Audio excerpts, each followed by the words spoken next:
porque muito vem da graça. Mas isso é só uma introdução para nós entrarmos aqui no assunto da revista.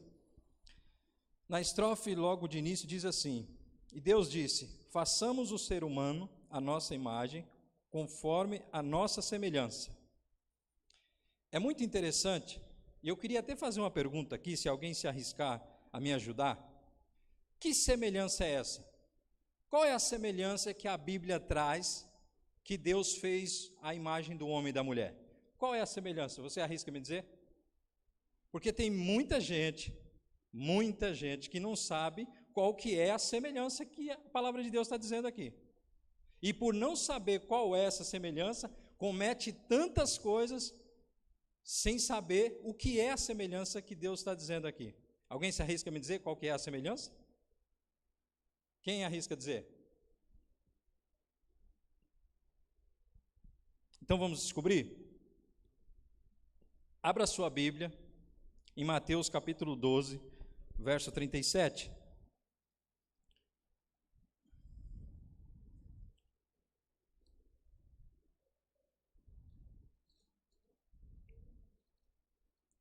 Mateus 12, verso 37.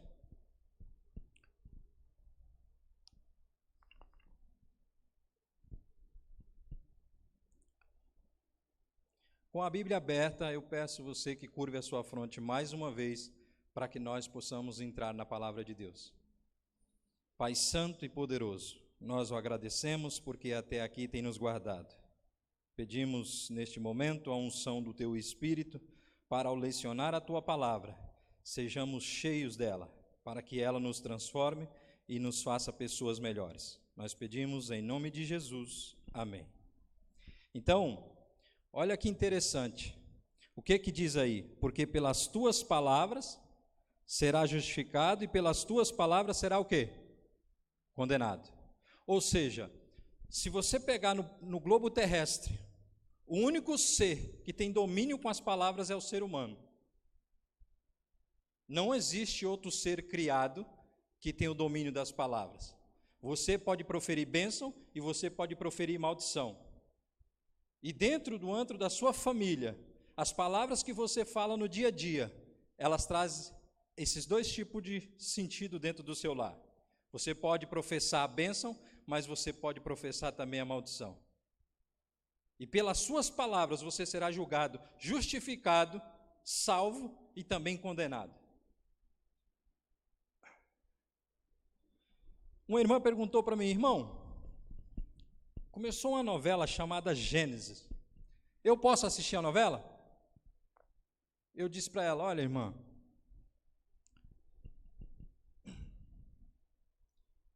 é uma pergunta que a gente, como irmão, não deveria nem fazer um ao outro. Porque eu penso o seguinte: se você sabe que o autor, o condutor, não responde segundo as Escrituras, o que ele vai ensinar não é bom. Não preciso nem assistir para saber que não é bom. O que ele vai ensinar não vai me trazer edificação. Então eu respondi para ela: o melhor é, sente diante da TV, coloque o inário com a sua família, cante louvores e leia a palavra de Deus, em vez de você ficar 1 hora perdendo o seu tempo. Mas nós temos autonomia sobre o que eu posso ou não fazer. Aí cabe a cada um. Aí você faz a escolha. A palavra é pura e eficaz. E o que vem fermentado de fora pode contaminar e tirar aquilo que é puro e eficaz dentro de você. E é interessante a gente saber que a nossa semelhança em Deus é a palavra. A nossa semelhança com Deus é a palavra. A forma, o corpo é a semelhança do pecado. Agora, a semelhança com Deus é a palavra.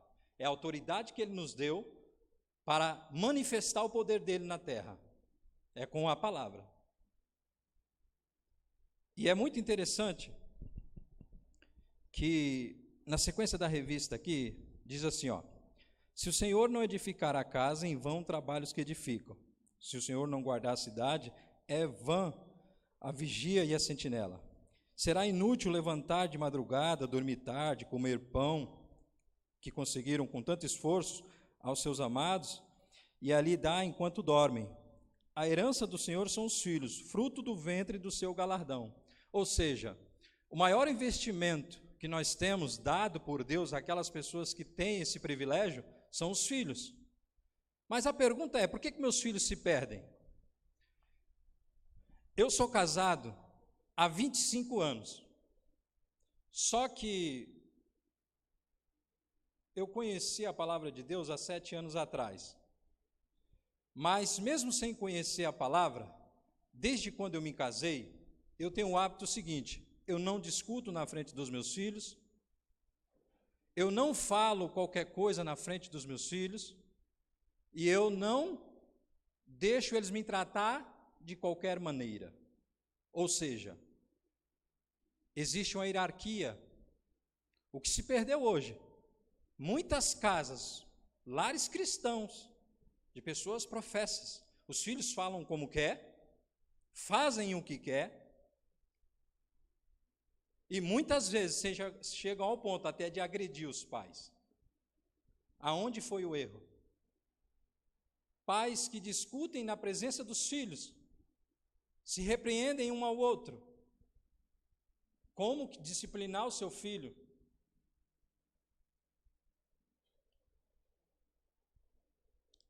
E o maior perigo dessa geração que eu vejo é os pais querendo agradar os filhos a todo custo. A todo custo. E esse caminho se torna uma armadilha para os pais, porque eles se tornam refém dos filhos. Não tem repreensão, não tem medida proposta para até onde ele pode ir, o que ele pode falar, e isso nos traz o peso, muitas vezes, de perder os nossos filhos, deles se afastar para nunca mais voltar. E da mesma forma, a palavra de Deus repreende, dizendo que os filhos têm que ser obedientes aos pais. Hoje, se você pegar é falado que o mandamento mais pisado é o sábado, e realmente porque o número é maior. Mas o segundo mandamento mais pisado é honrar pai e mãe. É o mais pisado, é honrar pai e mãe. Por quê? Porque essa articulação do inimigo das almas, ao tocar nas famílias, ele consegue tocar na vida espiritual. Porque hoje, como Jó é difícil, pessoas como Jó é difícil. Então, o que acontece? Quando ele toca nos meus filhos, ele atinge a minha vida espiritual, porque eu não tenho força suficiente para lidar com a situação. E quem tem filho, por exemplo, na idade de 13 a 17 anos, sabe o que eu estou falando? É uma fase onde o filho fica irreconhecível. Não parece ser o filho que você criou desde pequeno.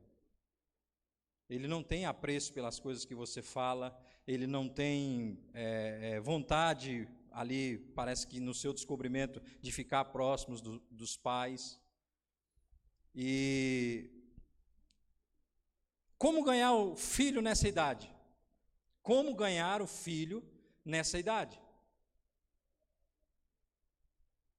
Irmãos, pastores, a maioria dos pastores, os filhos estão fora da igreja. Os filhos estão fora da igreja. É o clamor dos pastores, é o clamor da maioria dos pais. É os filhos fora da igreja. É um problema gravíssimo. Mas tudo depende do nosso testemunho. Agora a pergunta que eu faço a vocês é: como quem está vivendo essa situação conseguir trazer o seu filho, fazer com que ele se apaixone novamente pela palavra, fazer que ele se apaixone pelas coisas de Deus. Tarefa difícil, não é?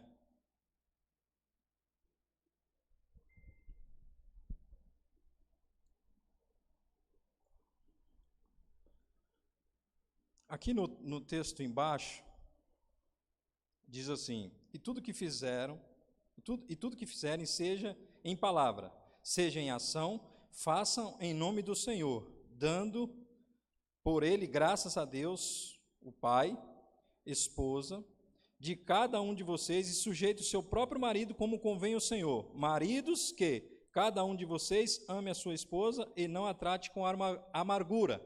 Percebe o segredo? Percebe o segredo? Nós, maridos, homens, temos o pavio muito curto, principalmente quando algo dá errado no nosso trabalho, dá errado com algo que a gente foi fazer. Então a gente chega em casa, a esposa não está preparada, e a gente já chega, e às vezes já vem: olha, eu preciso te falar o que fulano fez, eu preciso te falar com o ciclano, e você está para explodir. E aí você muitas vezes acaba descarregando na esposa algo que ela não tem nada a ver. Então, o conselho é: trate com amor. Independente da situação que você está enfrentando, precisamos dominar as nossas emoções e os nossos movimentos. Esse é um dom do Espírito, dominar o seu próprio movimento. Eu não trazer a amargura das coisas que está em mim, na minha família. E assim também com os filhos. Por quê? Raciocina comigo. Pai que grita dentro de casa. Pai que agride a esposa com palavras. Provavelmente, o filho vai testemunhar, e no futuro, se não for pela graça, ele vai ser o mesmo tipo de marido e pai.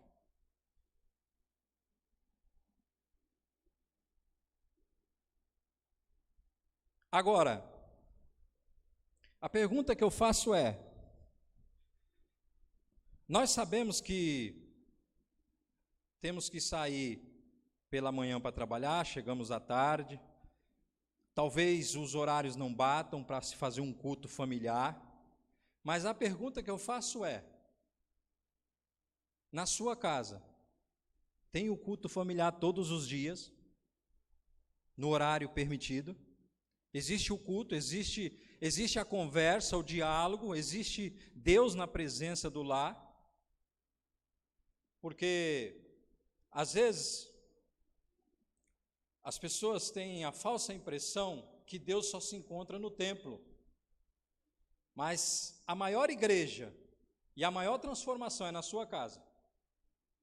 Tem pessoas que às vezes trazem as crianças para a escolinha da igreja e têm a impressão que as professoras e as pessoas que cuidam das crianças aqui têm que educar. Não.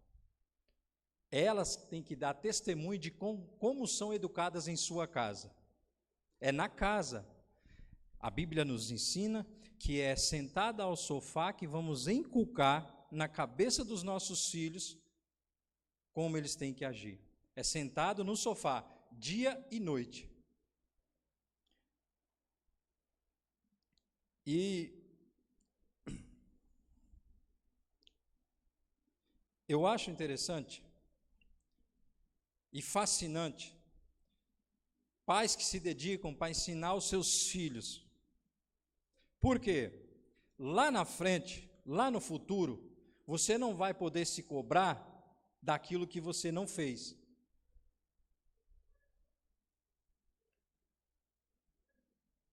No exemplo que eu estou dizendo para vocês, desse meu tio, ele era um diácono, assim, trabalhava muito na igreja, fazia as coisas de Deus com muito apego. De repente ele foi encantado para se tornar vereador. E aí ele partiu para o mundo da política. E entrando nesse mundo da política, ele se perdeu. Deixou de fazer as coisas de Deus, tomou todo o seu tempo, e hoje o alto preço que ele fala com a gente, muitas vezes chorando, de os filhos estar nessa situação, é muito alto para um pai. Mas, e as decisões que você toma? As direções que você toma? Os diálogos que tem dentro da sua casa? As escolhas que você faz para assistir, para ouvir? Quais são? O que preenche a sua casa? É a presença de Deus? É a vontade de Deus? Ou parcela do mundo e parcela de Deus? Porque uma casa tem que ser completa para Deus. Deus não aceita pela metade. Infelizmente hoje, a grande maioria oferece a metade. Quando oferece muito, tem oferecido a metade para Deus. Negligenciam a palavra de Deus dentro da sua própria casa e quer transformação. A transformação ela só vem quando a ação de Deus parte de dentro para fora, dos pais nos filhos. Essa transformação, ela acontece quando eu realmente, dentro de mim, exponho que realmente a minha essência e o que eu vivo é para Deus.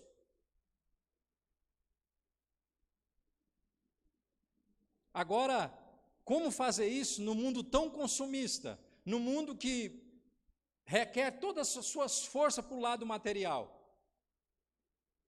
Como fazer isso?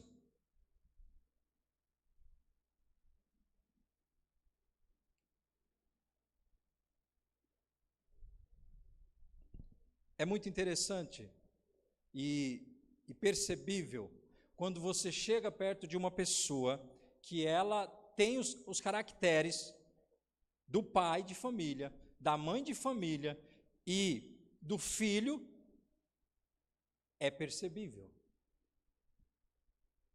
É percebível.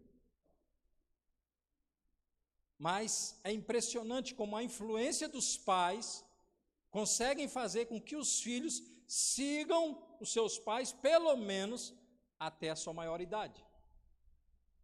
Depois daí, começa a ficar difícil. Mas, até o caminho que ele deve andar, como ele deve andar, você entregá-lo para a sociedade, você consegue influenciar. Mas começa desde pequenininho, gradativamente. Eu louvo a Deus por ter sido encontrado em meio a uma porcentagem de milhares de pessoas e Deus ter olhado para mim e falado: sai do mundo, vem me servir.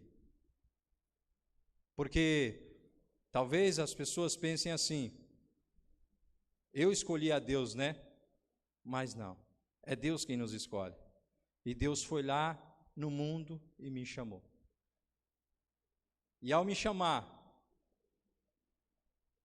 Ele me chamou da seguinte forma: não foi sentado num banco da igreja e alguém pregando, mostrando a palavra, disse assim: olha, você quer aceitar a salvação, quer aceitar esse Deus maravilhoso? Não. Foi num corredor de hospital, à 1h, onde o médico olhou para mim e disse assim: olha, pai, se o seu filho sobreviver, provavelmente ele vai viver em estado vegetativo para o resto da vida. Foi assim que Deus me chamou. Deus não me chamou numa igreja, sentado, ouvindo a palavra. E ali eu entrei em desespero, saí para fora do hospital, olhei para o céu e disse para Deus: Pai, se tirar o meu filho dessa situação, eu prometo dedicar a minha vida até o último dia para te honrar e te glorificar e levar a tua palavra a todos que eu conhecer pela terra. E o mesmo diagnóstico do médico que estava no dia que atendeu o meu filho, às 6 da manhã, Ele tinha tomado, para vocês terem uma ideia, 4 doses de diazepam na veia. Um elefante dormiria 3 dias. E ele tomou isso a 1h da manhã. Quando foi 6 da manhã, ele levanta e pede para ir para casa. Amém? A resposta de Deus veio. E agora era a minha vez de cumprir o que eu falei para Deus. Hoje o meu filho, para a honra e glória de Deus, está no 3º ano da teologia, casado, formando a sua família, desafiou a medicina. O que a medicina disse não teve autoridade na vida dele. Foi assim que eu fui chamado. Totalmente diferente de muitos chamados. Mas eu entendo que se eu me afastar de Deus, se eu deixar de fazer o propósito que eu fiz para Deus, automaticamente as coisas vão começar a dar errado. Porque eu fiz um propósito para com Deus. De dedicar a minha vida, dedicar as minhas ações, para que Ele pudesse ser sempre em primeiro lugar na minha vida. Por quê? Porque ali eu me senti inútil, eu me senti incapaz. Ao ver meu filho em convulsão, que começou às 10 e pouco da noite e foi até a hora que nós chegamos no hospital, sem atendimento, os olhos dele já tinham virado ao contrário, não tinha reação de resposta, mas às 6 da manhã o poder de Deus se manifesta, e ele se levanta e fala: pai, eu quero ir para casa porque eu estou com fome. E Deus é tremendo, Deus é tremendo. Mas para a gente sentir esse poder, para a gente poder entender esse poder, será que a gente precisa sofrer primeiro? Não. Principalmente aquele que tem a oportunidade de ter os seus filhos na presença de Deus. Faça da sua casa a casa de Deus. Se você tiver oportunidade, faça culto pela manhã. Se você tiver oportunidade, faça culto no intervalo entre a janta. Faça culto. Cultue a Deus. Entregue a sua casa, entregue a sua família. A aparência hoje mente para o mundo. Eu vejo muitas pessoas postando foto.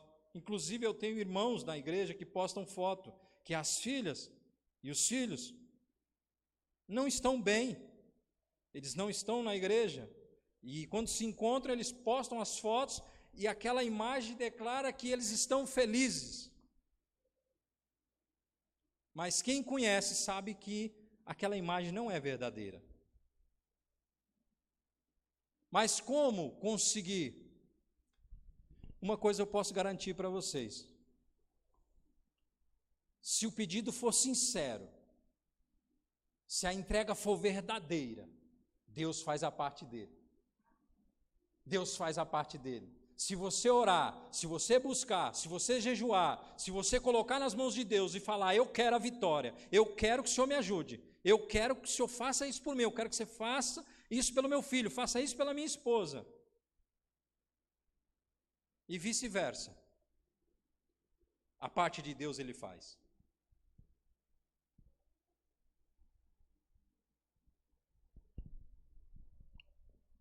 Olha só o que diz aqui na parte final da revista.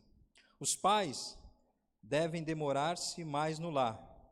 Por preceito e exemplo, devem ensinar os filhos a amar e temer a Deus, devem ensinar-lhes a ser compreensíveis, sociáveis, afetivos, cultivar hábitos de trabalho, de economia, abnegação dado aos filhos, amor, simpatia, encorajamento no lar. Os pais podem prover-lhes um seguro e aprazível refúgio contra muitas tentações.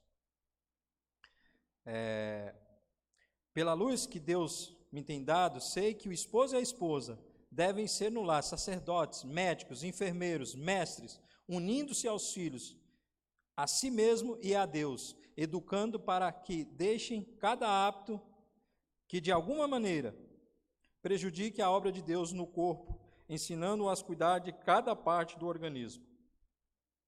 Que interessante isso, né? Se nós pegarmos esse exemplo e trazer para cada um de nós e intencionalmente fazer todos os dias com os nossos filhos, ou o marido que ainda não tem o filho, fazer com a sua esposa, você consegue, com a sensibilidade, transformar a situação que era ruim em situação boa.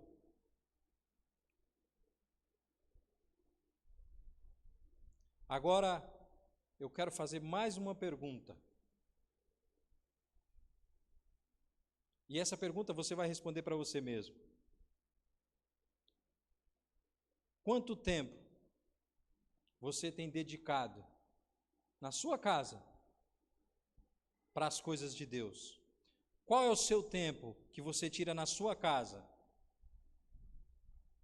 para as coisas de Deus, para Deus como família? Porque uma coisa eu posso dizer a você: tudo que nós fazemos está sendo relatado num livro lá em cima. E eu tenho até o hábito de dizer lá em casa, para minha família, o seguinte: oração, naquele livro lá em cima, vai ser o remédio da cura. Quanto tempo você tem de oração lá no seu livro? Quanto tempo tem? Nas triviais horas semanais que você vive. Quanto tempo tem de oração contínua, às vezes andando ou trabalhando, mas também aquelas que você tira, fala, agora é o momento de eu conversar com meu amigo, conversar com meu Deus, com meu Pai. Porque é esse poder que está sendo anotado cada dia que você faz. Não pense você que as suas orações são em vão, porque as suas orações estão lá no santuário, dentro do incensário, reagindo como fumaça, sendo suavizada nas narinas do próprio Deus, a palavra de Deus diz. Cada vez que você ora, movimenta o candelabro, e a fumaça vai às narinas de Deus, como um incenso suave. Agora a pergunta que eu te faço é: quanto tempo tem? Quanto tempo durante a semana é dedicado para isso? Faz você o seu extrato, a sua pesquisa. Se o seu extrato for que a oração é bem menor, significa que você vai ter que mudar a sua maneira de enxergar a viver com Deus, a estar com Deus. Se o tempo maior foi para você, significa que algo está errado. E eu peço a Deus que, geralmente quando sai uma campanha como essa, de 10 dias de oração, eu me pergunto, por que a igreja faz esses trabalhos? Será que é porque a igreja ora demais? Ou será que é porque a igreja não tem oração? Uma campanha, quando ela é feita, é porque a igreja ora demais? Ou será que é porque a igreja não tem oração? A gente precisa se perguntar.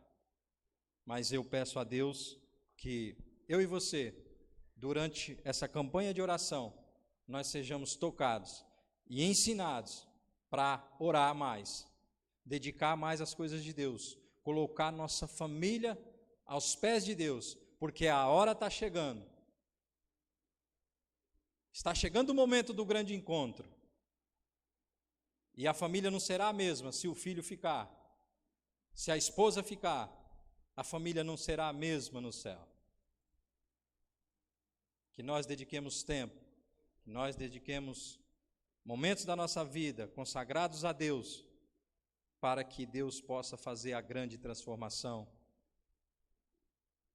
e nós possamos inalar mostrar para as pessoas que realmente somos homens e mulheres e filhos e filhas de oração, ensinados pelos nossos pais, dentro da nossa casa, dentro do nosso lar, e esse testemunho ser levado a todos os lugares. Amém?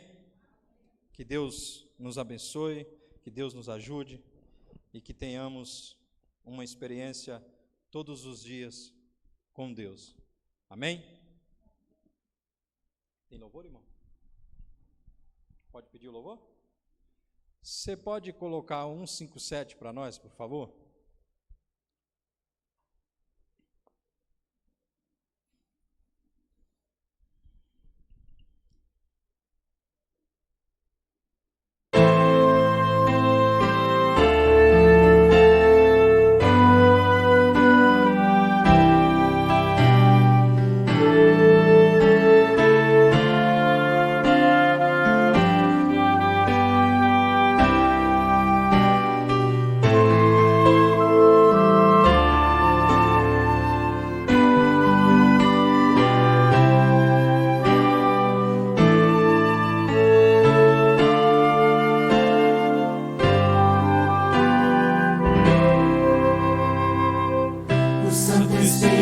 Desceu do céu em plenitude de poder,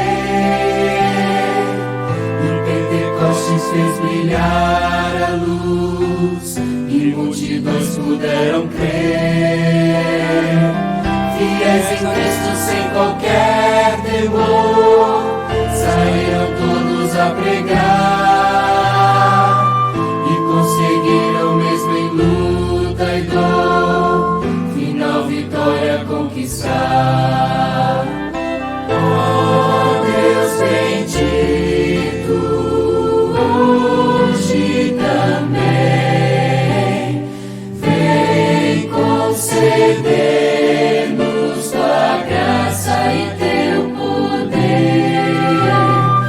Eis nossa prece, vem perto estar. Vem tua igreja aqui reavivar. Só pela fé o justo vai viver, na Bíblia vamos encontrar.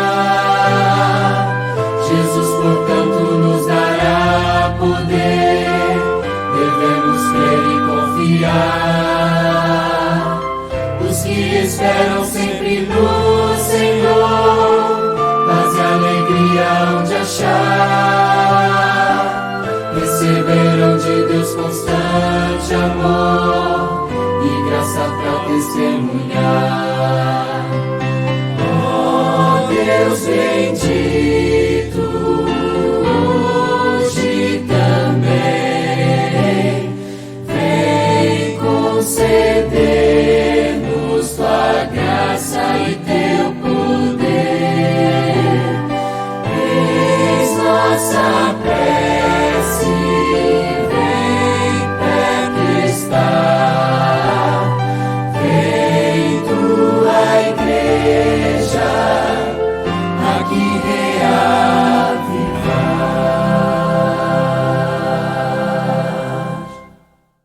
Pai, nós queremos pedir a tua misericórdia sobre os nossos filhos, para que eles sejam consagrados a ti. Nós dependemos da tua misericórdia, do teu Espírito e dos teus anjos, Pai, nos ajudando. Nesse mundo tão difícil de educar filhos, esse mundo de consumismo, atrativos por todos os arredores, criado pelo inimigo das almas, mas nós pedimos que a tua misericórdia alcance cada pai, cada mãe no planeta Terra, Pai. Nós sabemos que a tua obra redentora virá para fazer esse trabalho, porque a tua palavra diz isso. Antes da tua breve volta, acontecerá a redenção dos pais nos filhos. E nós clamamos que desde já, Pai, nós estejamos debaixo dessa promessa. Que os nossos filhos não se percam, que os casais não se desfaçam, mas que a tua bênção, a tua misericórdia, o perdão pelos nossos pecados estejam sobre cada um de nós, irmãos e não irmãos, muitas pessoas que ainda serão alcançadas, Pai. Por favor, nos ajude. Nós pedimos, nessa despedida deste culto, que os teus anjos nos acompanhem, o teu Espírito esteja conosco e nos dê um bom descanso. E que, se possível, amanhã, se for da tua vontade, nós possamos estar de pé, glorificando o teu santo nome. Obrigado, Pai, por tudo. Nós colocamos tudo em tuas mãos, em nome de Jesus. Amém.